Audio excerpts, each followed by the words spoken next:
안녕하세요. 저는 이혼을 하고 난 후 사연 열차의 애청자가 되어 여러 사연들을 들으며 위로도 받고 때론 함께 화도 내며 시간을 보내고 있는 여자입니다. 오늘 제가 이렇게 사연을 보내게 된 이유는 다들 그러하듯 저의 기가 막혔던 이혼 사연을 나눠보고자 이렇게 사연을 쓰게 되었습니다.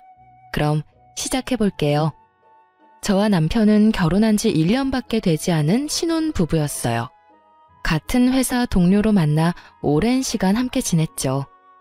연애 역시 오래 했던 터라 신혼부부 그 특유의 풋풋한 감정은 없었지만 오래 봐왔던 시간만큼 잘 맞는 부분들도 많아 나름 잘 지내고 있었어요.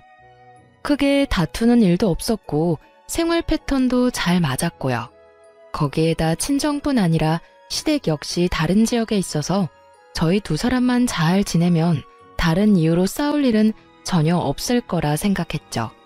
하지만 이런 제 예상을 남편은 보기 좋게 짓밟아 놓더군요. 평화롭게 남편과 하루하루를 보내던 어느 날, 남편이 무언가 숨기고 있다는 느낌이 점점 강하게 들기 시작하더군요. 왜 남자들 그런 행동 있잖아요. 과하게 제 눈치를 살핀다는 느낌이 들며 어딘가 모르게 뚝딱거리는 멍청이처럼 행동하는 거요. 전 그런 남편을 지켜보다 답답해서 터놓고 물어보았죠. 여보, 무슨 일 있지? 아니, 아무 일 없는데 왜? 당신 요즘 수상해? 계속 내 눈치 살피고 행동도 어색하고. 하여튼 이상한 게 한두 가지가 아니라고. 그러지 말고 숨기고 있는 거 있으면 빨리 말해. 내가? 아닌데. 나 진짜 숨기고 그런 거 없어. 남편은 한사코 아니라며 손사래를 쳤지만 남편의 행동은 계속해서 더욱 수상해졌어요.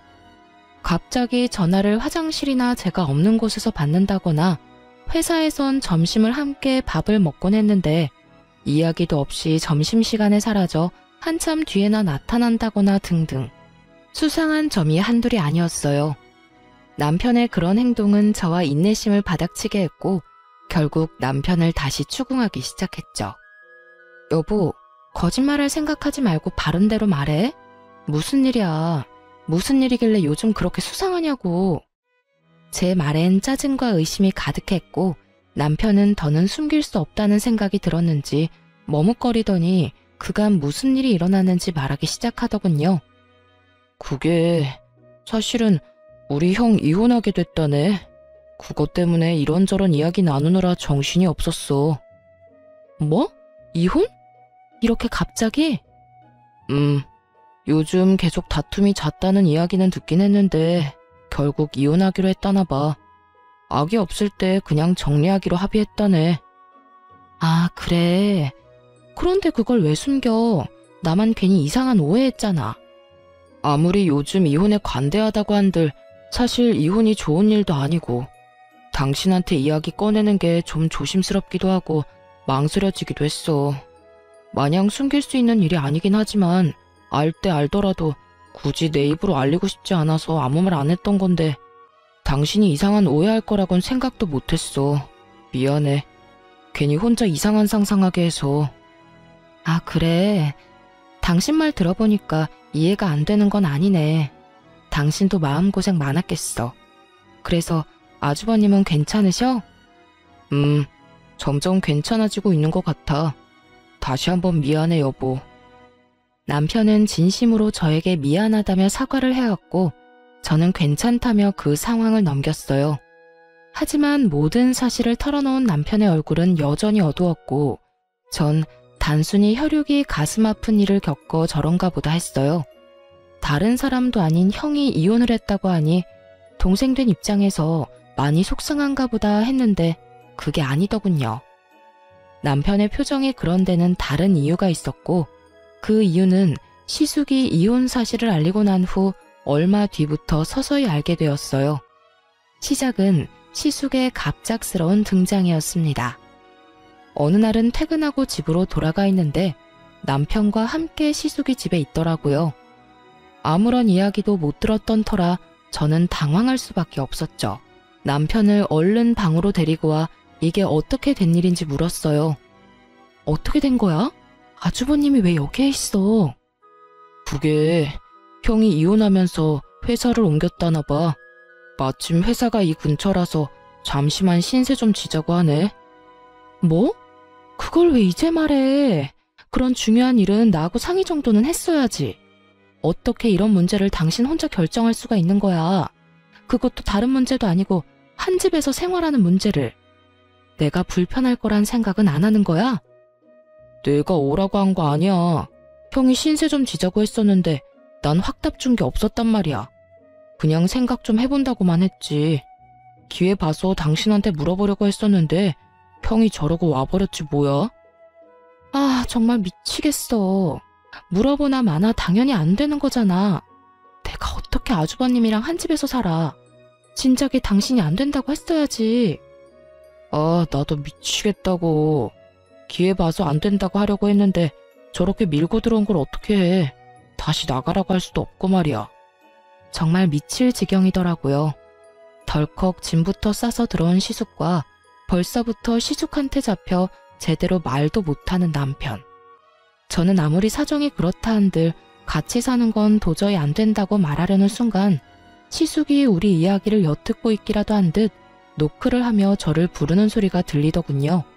차마 이야기를 제대로 마무리하지 못하고 거실로 나갔죠. 시숙은 저에게 미안한 표정을 지으며 이렇게 말하더라고요. 재수씨, 많이 놀라셨죠?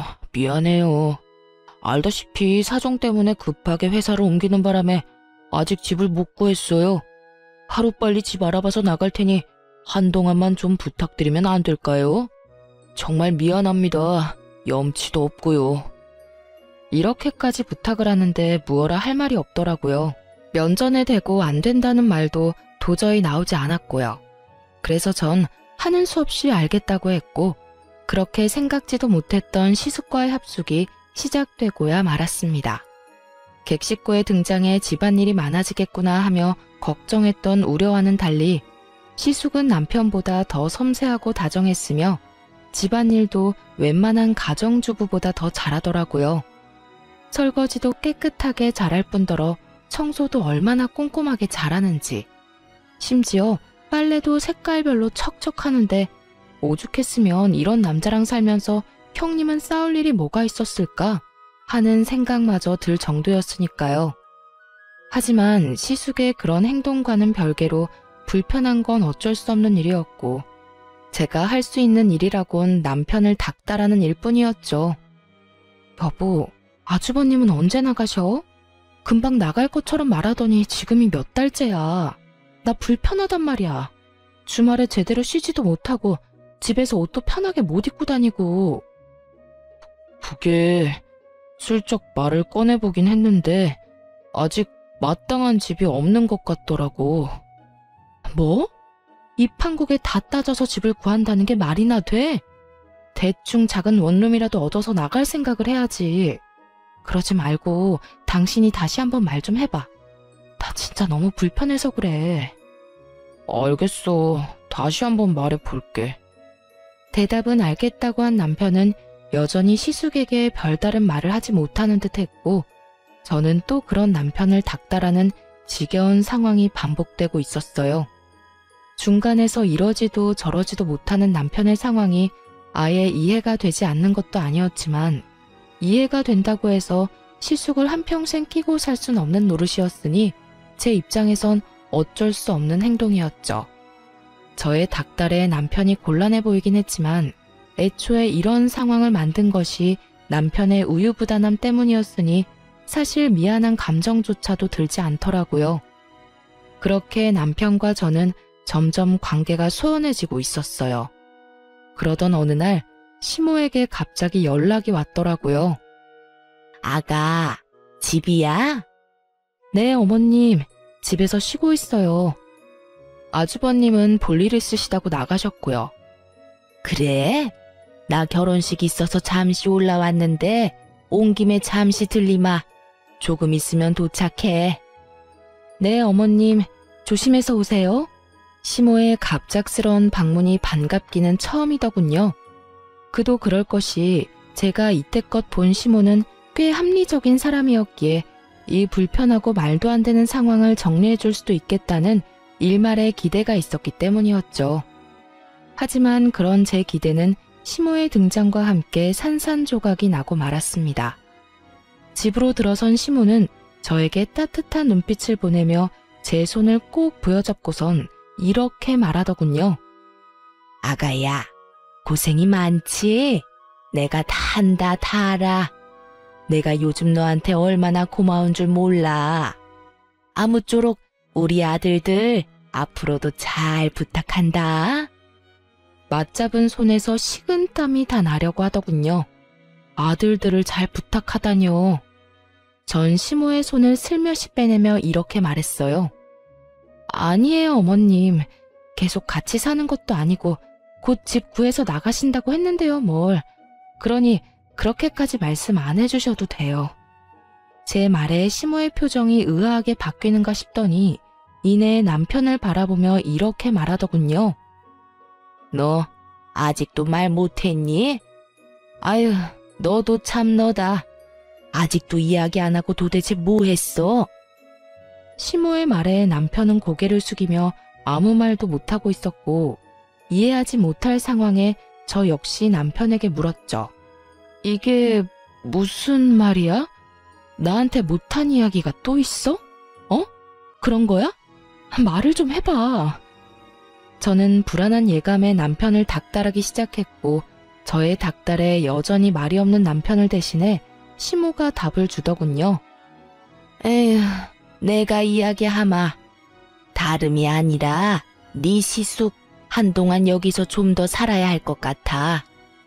네? 얼마나요? 아주버님은 곧 나가실 거라고 했는데요.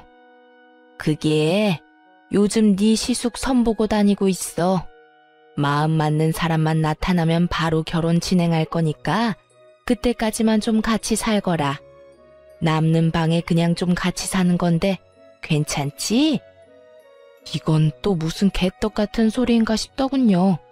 이혼한 지 얼마나 됐다고 다시 결혼 생각을 하는 것도 어이가 없었지만 언제 할지도 모르는 결혼을 기다리는 동안 우리 집에서 생활하겠다는 결심을 했다는 것도 어이가 없더라고요. 그것도 집주인인 저에게 한마디 상의도 하지 않고서 말이에요. 저는 그 순간 어이가 없음과 동시에 화가 치솟아오르며 이 모든 것을 확실하게 못 박을 필요가 있다고 생각되더군요. 저기 어머님, 그건 좀 곤란할 것 같아요. 뭐? 지금 곤란하다고 했니?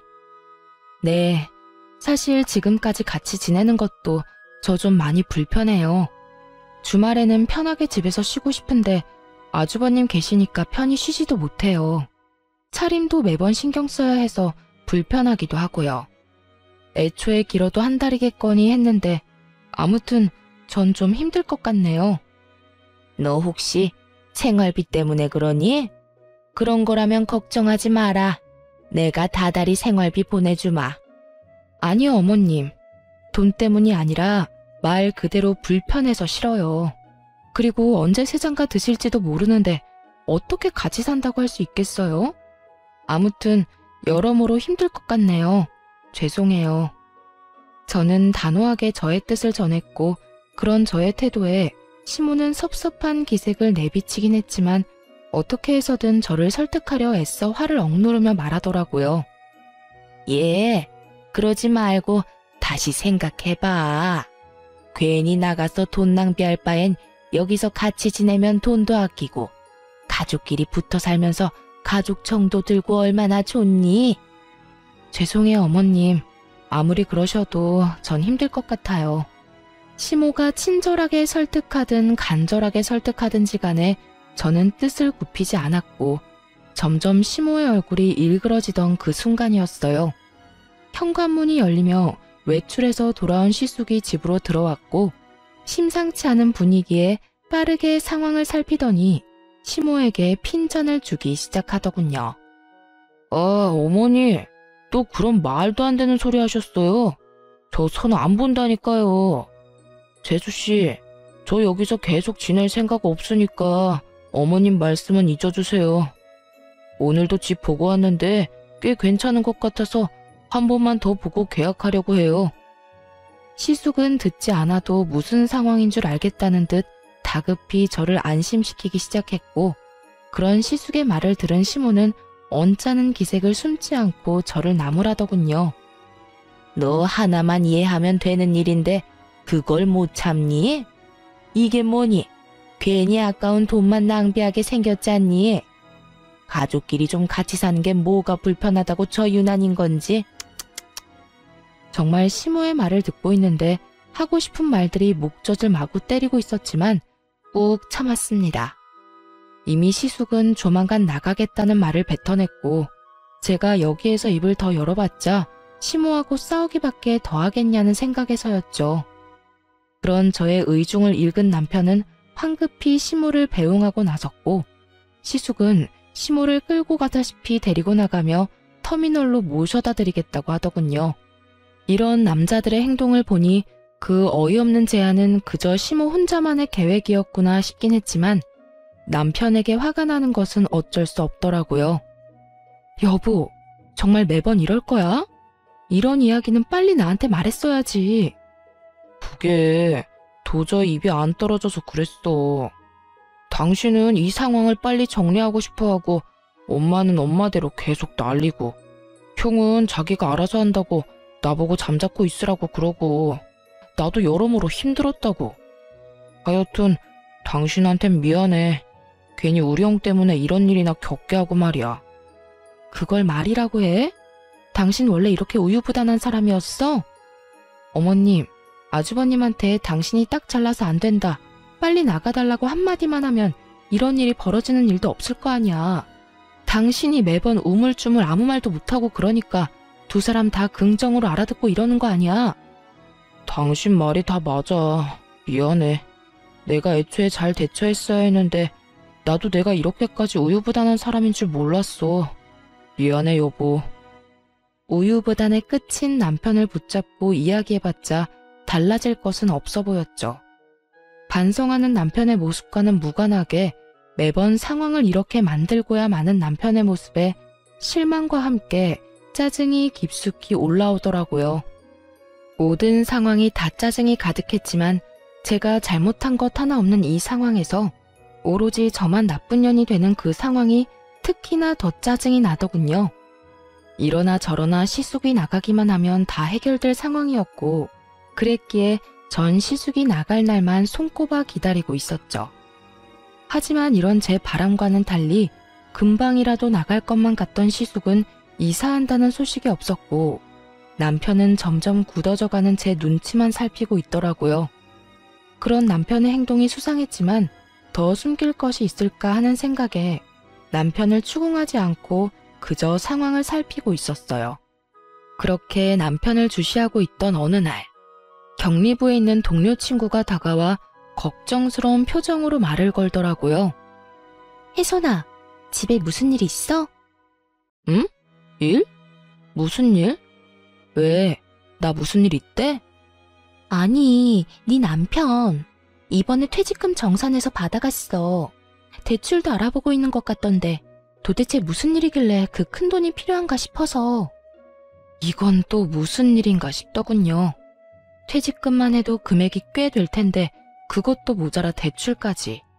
전 깊이 생각해 볼 필요도 없이 분명 시숙과 관련해서 무슨 일이 일어나고 있다는 것을 직감적으로 느끼게 되었죠.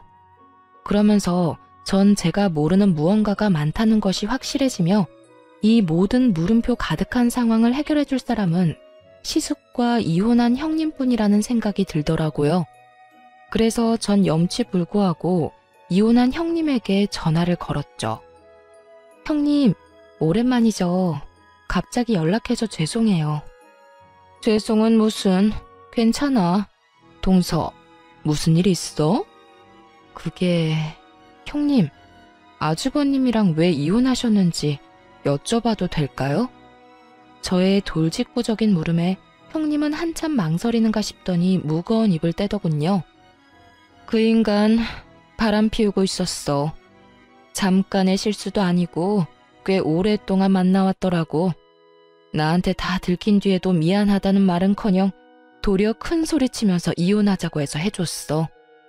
아, 그러셨구나. 전 몰랐어요. 성격이 안 맞아서 다투다가 헤어졌다고 하길래 그런 줄만 알았어요. 마음고생 많으셨겠어요. 그 당시엔 배신감도 들고 이때껏 뭐 때문에 그렇게 살았나 싶어서 조금 힘들긴 했는데 이젠 괜찮아. 사실 이미 마음 떠난 사람이란 거 알고 있었거든. 그런 사람 붙잡고 외롭게 살던 때보단 그냥 혼자 사는 지금이 덜 외롭고 행복해. 아, 네. 그렇다면 다행이긴 한데 하여튼 이런 거 물어봐서 죄송해요. 아니야, 그건 그렇고 요즘 그 인간 동서한테 신세 지고 있다는 소식 들었어. 내가 이런 말 해야 하나 말아야 하나 고민 많이 했는데 동서, 그 인간 돈 없어. 상간녀 위자료랑 자기 위자료 다 그 인간이 내서 아마 지금 빚잔치 중일 거야. 그러니까 얼른 내쫓아버려. 그렇지 않으면 그 인간 쭉 늘어붙을 수도 있어. 어쩐지 역시 형님께 죄송하지만 여쭤보길 잘한 것 같네요. 이제서야 하나둘씩 퍼즐이 맞춰지는 기분이에요. 그렇다면 다행이고. 그리고 자세히는 말 못하지만 서방님도 잘 살펴봐. 나처럼 뒤통수 맞지 말고. 저희 남편이요? 그 사람이 왜요? 혹시 그 사람도 이상한 짓 하고 돌아다니나요? 뭐 아시는 게 있으신 거예요? 내가 말하기는 뭐하고 동서가 잘 지켜봐. 나도 확실하진 않아서 정확하게 뭐라고 말하기는 좀 그래서 그래. 하여튼 내 꼴 나기 싫으면 동서가 스스로 나서서 조사하는 수밖에 없어. 그럼 끊어. 형님과의 통화가 끝난 후 생각이 많아질 수밖에 없더라고요. 일단 시숙은 돈이 없어 우리 집에서 지내고 있었던 것이었고 남편이 큰 돈이 필요했던 이유는 시숙 때문에 맞더군요. 한 푼 없는 시숙이 우리 집에서 나가야 하는 상황이 되니 남편이 돈을 마련해주고 있었던 것이었죠. 그렇게 다른 수상한 점은 밝혀졌는데 아무리 생각해도 마지막 말이 이상하더라고요. 남편을 잘 지켜보라니. 누가 들어도 수상한 말이잖아요. 하지만 형님 말과는 달리 남편에겐 수상한 점은 전혀 없었어요. 매번 출퇴근도 저와 함께 했고 시숙 때문에 사이가 소원해지기 전까진 점심시간에도 저와 함께 했으니까요. 그것뿐인가요? 주말에도 거의 함께 시간을 보냈으니 딴짓할 시간 따위 없었을 테니 더욱 이상했죠. 그렇게 한참을 생각하던 제 머릿속을 스치고 지나간 것이 있었는데 그건 시댁이었어요. 시숙과 남편은 1, 2주일에 한 번씩 시댁에 다녀오곤 했는데 그때마다 한사코 두 사람만 다녀오겠다고 하곤 했었어요. 저도 시댁에 가지 않아도 된다고 하니 의심을 하기보단 기쁜 마음이 더 컸기에 별다른 생각을 하지 못했었고요. 하지만 남편이 딴짓하고 있다면 유일한 시간이 그때뿐이란 생각이 들었죠. 시숙이 이혼하고 난 뒤에도 여전히 시댁엔 두 사람만 다녀오곤 했으니 이것뿐이다 싶더군요. 전 아무것도 모르는 척하며 두 사람이 시댁을 간다고 하는 날만 기다렸고 저의 바람대로 두 사람은 며칠 뒤 다가오는 주말에 시댁을 다녀오겠다고 하더라고요. 여보, 나 이번 주 주말에 형이랑 집에 좀 다녀올게. 아, 그래? 그러면 이번엔 나도 갈까? 아무래도 저번에 그런 일도 있었고 같이 가서 얼굴 비추는 게 좋지 않을까? 어? 아니야. 그런 일 있었으니까 한동안 가지 않는 게 좋지. 우리 엄마 성격 잘 알잖아. 이번에 같이 가면 아마 모르긴 몰라도 당신 엄청 못 살게 굴 거야. 그런가? 그럼. 그러니까 그냥 이번엔 형이랑 나랑 다녀올게. 한사코 안 된다고 난리를 부리는 남편의 모습에 전 더욱 미심쩍어지며 주말을 더욱 기다리게 되었어요. 그렇게 다가온 주말, 전 조심스럽게 두 사람 뒤를 밟았고 남편과 시숙은 시댁이 아닌 시댁 근처에 있는 골프장으로 향하더라고요.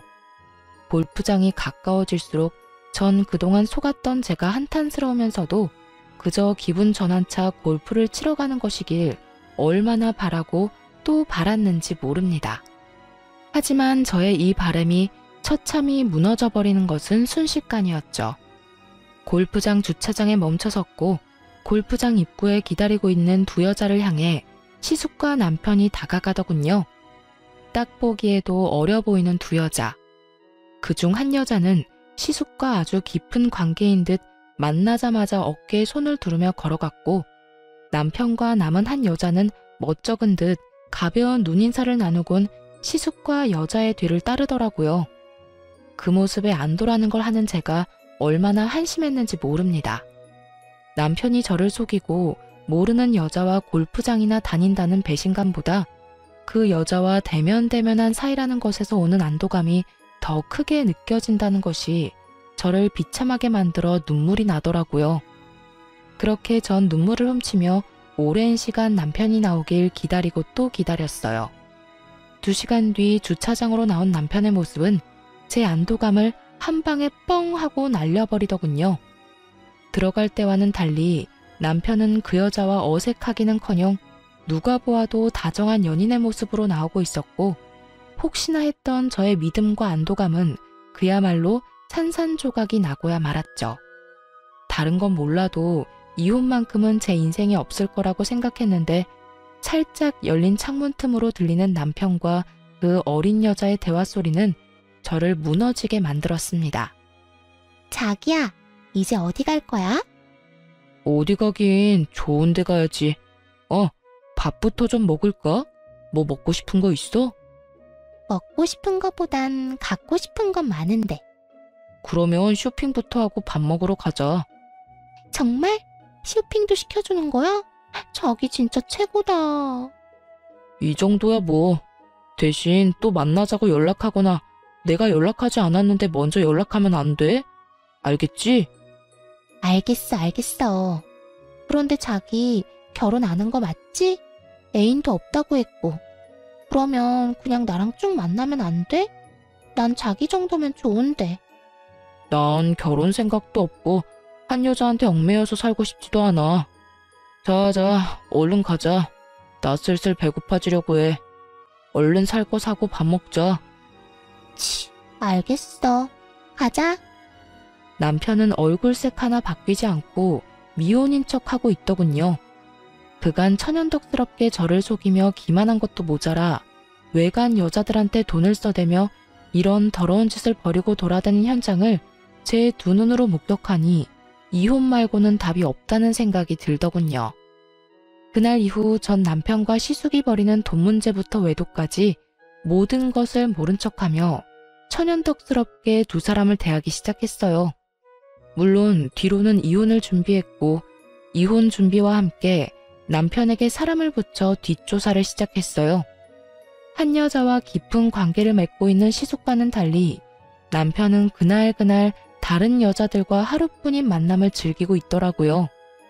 그 여자들은 주로 캐디들이었는데 어리고 예쁜 캐디들만 골라 따로 연락처를 받아두었다가 골프장을 가는 날이면 일을 하루 쉬고 남편과 시간을 보내며 돈을 받았던 것이었어요. 이르자면 하루 개인 캐디인데 이것도 저것도 다 해주는 알바였던 것이죠.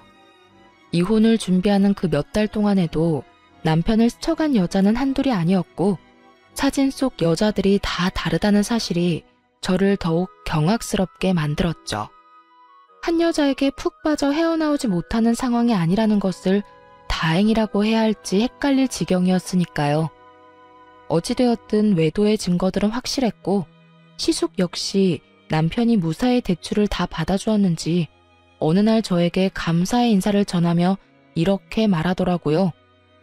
재수씨, 그동안 감사했어요. 저 그저께 집 계약했어요.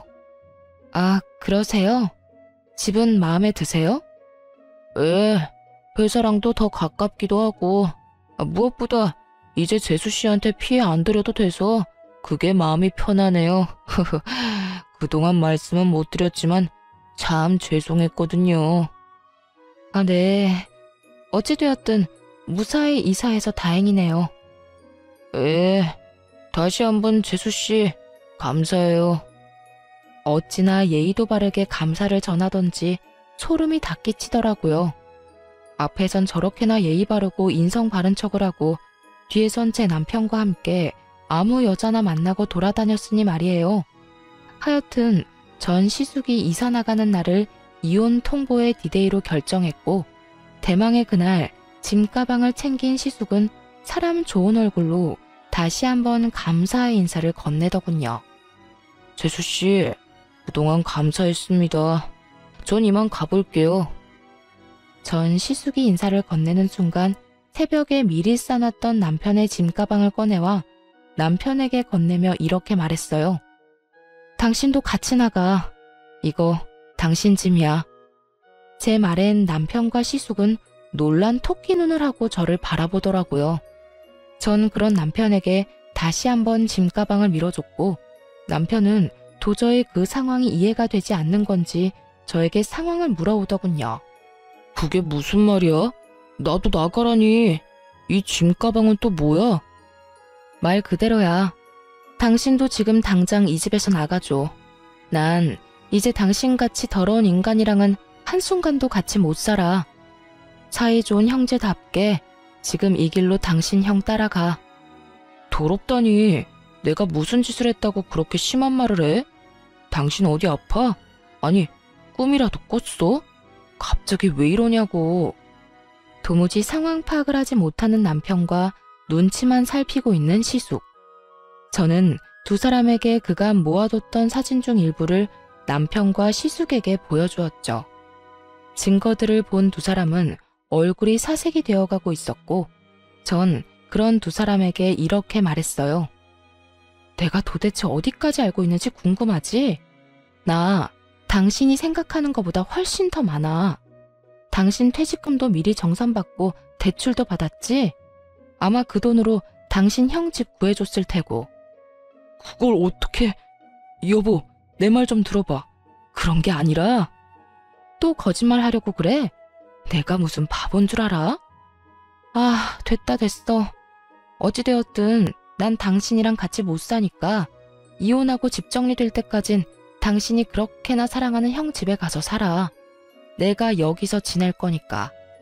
저의 통보에 남편은 그제야 큰일이다 싶었는지 무릎까지 꿇고 빌기 시작했고 시숙은 남편이란 짐을 떠안기 싫었는지 급하게 짐가방을 챙겨 도망치듯 집을 빠져나가 버리더군요. 그런 시숙의 모습에 남편은 당황한 듯 잠깐 멈칫했지만 여전히 저의 바지가랑이를 붙잡고 애원하기 시작했어요. 여보, 제발 이러지 마. 나 한 번만 용서해줘. 나 당신 정말 많이 사랑하는 거 알잖아. 나 당신 말 잘 듣고 이제껏 잘했잖아. 말 잘 듣고 잘하는 사람이 한다는 짓이 이 여자 저 여자 찝쩍거리고 다니는 짓거리인 것인지 참 기가 다 막히더군요. 저는 저를 붙잡고 있는 남편의 손을 뿌리치며 소리를 빽 질러버렸습니다. 이거나 이렇게 붙잡고 매달려도 달라지는 건 아무것도 없으니까 얼른 네 형이나 따라가라고. 저의 단호한 태도에 남편은 저를 더욱 강하게 붙잡으며 말도 안 되는 말을 짓거리기 시작하더군요. 여보, 나 한 사람이랑 깊게 만난 적도 없고 그건 그래 실수. 한 번의 실수라고 하는 거야. 그랬겠지. 한 여자한테 얽매이는 삶은 살고 싶지 않았을 테니까. 참 대단하다. 바람 피운 것도 어이없는데 뭐? 결혼도 한 적이 없어? 여자친구도 없어? 어떻게 그렇게 얼굴색 하나 안 변하고 천연덕스럽게 거짓말을 해? 당신 진짜 모습이 뭐야? 도대체 어떤 게 당신 진짜 모습이냐고. 당신이 나한테 얼마나 많이 실망했는지 나 다 알아. 그런데 여보, 나 믿어줘. 나 진짜 딱 한 번만 만나고 끝이었어. 2번 만난 여자는 단 한 번도 없었어. 그냥 그저 조금 즐긴 것뿐이지 감정을 준다거나 한 적은 절대로 없었어. 내가 사랑하는 사람은 당신 한 사람뿐이고 나한테 여자는 당신뿐이야. 정말 이것만은 맹세할 수 있어. 이 무슨 궤변인지 모르겠더군요. 하루뿐이면 바람이 아닌 것이 되나요? 한 번뿐이면 잘못이 아닌 일이 되는 건가요? 전 끝까지 정신 차리지 못하는 남편에게 확인 사살을 시켜줬어요. 야, 한 번이든 하루든 외도는 외도고 바람은 바람이야. 그리고 네가 나 몰래 그 큰 돈을 대출까지 받아서 네 형 준 것만 해도 이혼 사유는 차고도 넘치는 거 몰라? 그 돈 때문에 이러는 거면 걱정하지 마. 그 돈 형이 형편 되는 대로 다 갚아준다고 했어. 당신이 이번 한 번만 덮고 지나가주면 내가 어떻게 해서든 돈도 다 받아오고 당신한테 지금보다 더 잘할게. 그리고 꼭 당신이 하라는 대로, 당신이 원하는 대로 하면서 살게. 돈? 걱정? 내가 미쳤니? 네 명의로 네가 대출받아서 네 형 준 건데 내가 왜 그런 걱정을 해? 당신 같은 인간 용서할 생각 추호도 없고 이후는 무슨 일이 있어도 할 거니까 너는 네 살 길이나 걱정하라고. 제 말에 남편은 닭똥 같은 눈물을 흘리며 제 발밑에 엎드려 애원을 하기 시작하더군요. 여보, 제발 이러지 마. 나 당신 없으면 안 되는 거 알잖아. 나 당신 없으면 못 살아. 난 네가 없어야 잘 사니까 당장 이 집에서 좀 꺼져. 나도 당신 같은 인간 쓰레기 없는 곳에서 깨끗한 공기로 숨 좀 제대로 쉬면서 살자. 내 말 안 들려? 당장 나가라고. 남편은 저의 폭언과 고함에도 아랑곳하지 않고 매달렸고 전 그런 남편을 안간 힘을 다해 뿌리치곤 집 밖으로 쫓아내버렸어요. 지난 몇 달간 묵은 채증이 확 다 내려가는 기분이더군요. 제가 그날까지 참고 또 참은 이유는 따로 있었어요. 제가 알아본 바론 시숙은 남편이 대출까지 받은 돈을 빌려 얻은 집에서 골프장에서 봤던 그 여자와 새 출발을 꿈꾸고 있었거든요. 심지어 남편은 있는 돈 없는 돈을 다 시숙을 줘버렸던 터라 본인은 따로 집을 얻을 능력조차 되지 않는 처지였죠. 이런 상황을 위해 전 남편이 대출까지 받는다는 사실을 다 알면서도 다 모른 척하고 있었던 겁니다. 이런 상황에서 쫓겨난 남편이 갈 곳이라곤 시숙의 집뿐일 테고 제가 알아본 시숙의 성격상 짐이 될 것이 뻔한 남편을 받아줄 리 없으니 의 좋은 두 형제의 사이가 멀어지는 것은 시간 문제니까요. 시숙에게 있는 대로 실망한 남편이 향후 어떤 행보를 걷게 될지 알 수는 없지만 그게 어떠한 선택이든 파국은 분명해 보였기에 여러모로 남편 놈의 앞날을 위해 이혼을 통보하기엔 딱 좋은 날이었습니다. 그렇게 진행된 이혼은 순탄하지 않았어요. 믿을 구석이라곤 저밖에 없는 남편 놈은 끝까지 갖은 수를 쓰며 이혼만은 막아보려고 애를 써댔지만 결국 소송에서 이혼을 판결받게 되었습니다. 전 남편은 물론이고 시숙에게 역시 위자료를 청구했고 조금의 위자료를 받을 수 있었어요. 저의 예상대로 전 시숙은 전 남편을 받아줄 리 없었고 전 남편은 자신의 돈으로 마련한 집에는 들어가 보지도 못하고 어디서 지내는 것인지 소송하는 내내 꼴이 말이 아니더군요. 꼴이 그게 뭐야? 왜? 그렇게 사랑하는 형이 안 받아줘? 말도 마. 집 앞에 아무리 찾아가도 문도 안 열어주더라. 요즘 찜질방에서 먹고 자고 해. 나 불쌍하지 않아? 그러니까 지금이라도 나 좀 받아주면 안 될까? 불쌍? 웃기고 있네. 정신 좀 차려. 이렇듯 전 남편은 거지꼴이 되어가고 있는데도 불구하고 전 시숙은 전 남편에게 돈을 조금도 갚지 않는 것은 물론 전 남편을 피하고 있더라고요. 전 남편은 저와 소송을 하면서 자신의 형에게 소송을 준비하고 있는 듯 했어요. 외도까지 서로 도와주며 큰 돈까지 아까워하지 않고 턱턱 빌려주던 의 좋은 형제의 결말은 그야말로 파국과도 같았죠. 모든 것이 저의 뜻보다 더 통쾌한 방향으로 흘러가고 있더군요. 결국 이혼이 마무리될 때쯤엔 두 사람이 언성까지 높이며 멱살 잡고 싸우는 모습을 볼 수 있었어요. 야, 이 자식아. 이게 다 너 때문이잖아. 누가 돈 안 준대? 그까지 돈 다 갚는다고 했잖아. 그까지 돈? 그 돈이 얼만데 그까지 시래. 그리고 이때껏 단돈 10,000원도 준 적 없으면서 맨날 갚는다는 말만 하고 지금처럼 큰 소리 치고 싶으면 적어도 조금이라도 갚고서 큰 소리를 쳐. 아무리 그렇다고 해서 남의 집에서 찾아와서 그렇게까지 난동을 피우면 어떻게 해? 너 때문에 그 여자 도망갔잖아. 남의 집? 참, 진짜 웃기네. 그게 왜 형 집이야? 그 집 엄연히 내 집 아니야? 그 집 마련할 때 나한테 돈 빌려서 마련한 거 다 잊었어? 그리고 그 여자가 도망간 게 왜 내 탓이야? 형이 모은 돈은커녕 빚밖에 없으니까 그 여자가 도망갔지. 입은 삐뚤어졌어도 말은 바로 해. 이 모든 건 내 탓이 아니라 형이 빚쟁이라서 일어난 일이라고. 뭐? 빚쟁이? 너 이 자식 말 다 했어? 못했다 이 빚쟁이야. 내 돈 당장 갚아. 다 갚으라고. 말만 돈 갚는다고 하고 내 연락은 다 피하고. 네가 그러고도 형이냐? 넌 그래서 하나뿐인 형을 고소했냐? 어떻게 가족한테 이럴 수가 있어? 애초에 형이 나한테 그딴 식으로 안 굴었으면 나도 이렇게까진 안 했겠지. 돈은 둘째치고 형이 내 연락을 피하지만 않았더라도 나도 이렇게까진 하진 않았을 거라고. 언성을 높이던 전시숙은 이내 전남편의 멱살을 잡았고 전남편 역시 시숙의 멱살을 맞잡고 개싸움을 하기 시작하더군요. 빚쟁이가 된 형제의 싸움이 참 보기 아름답기까지 하더군요. 어찌나 누구 하나 제정신 박힌 것들이 없는 것인지 형제는 형제구나 싶었어요.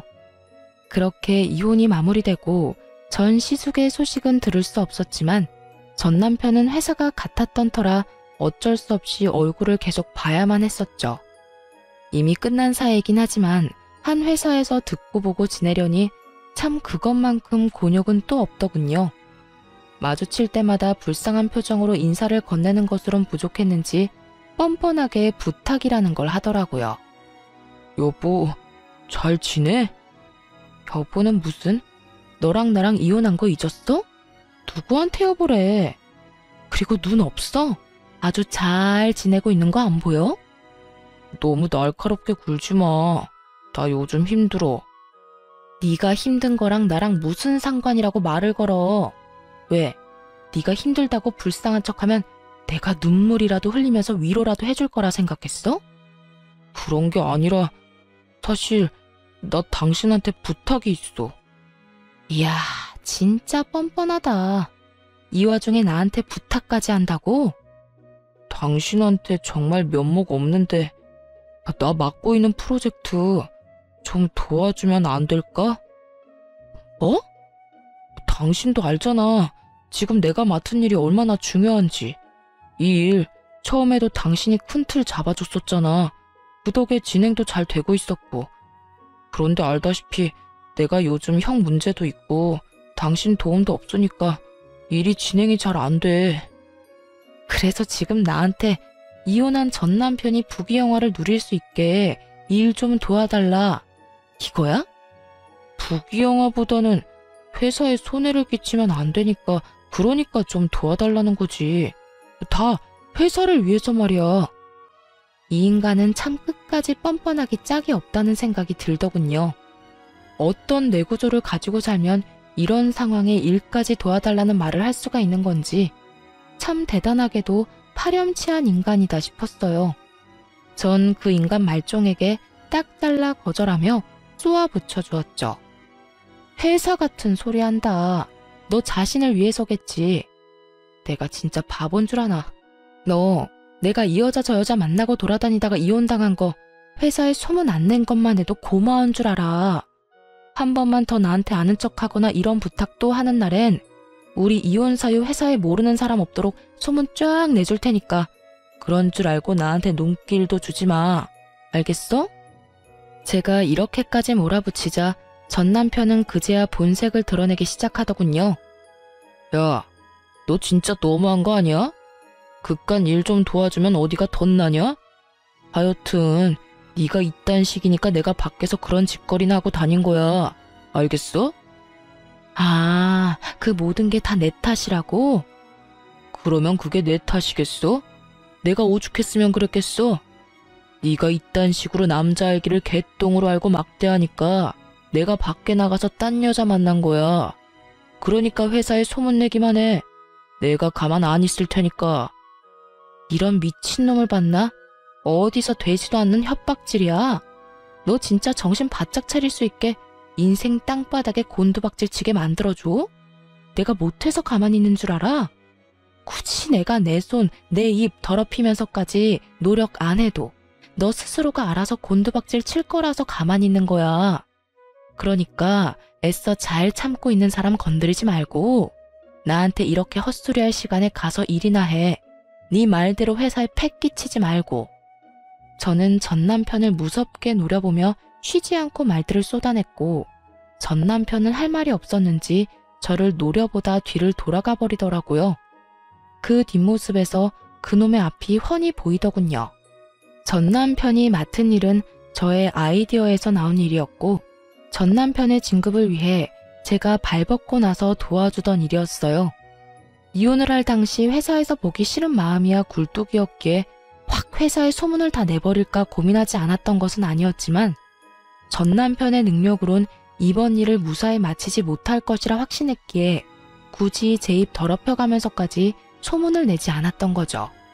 아무리 상황이 이렇다 한들 저에게까지 도움을 청할 거란 생각은 전혀 하지 못했는데 참 대단하다 싶었어요.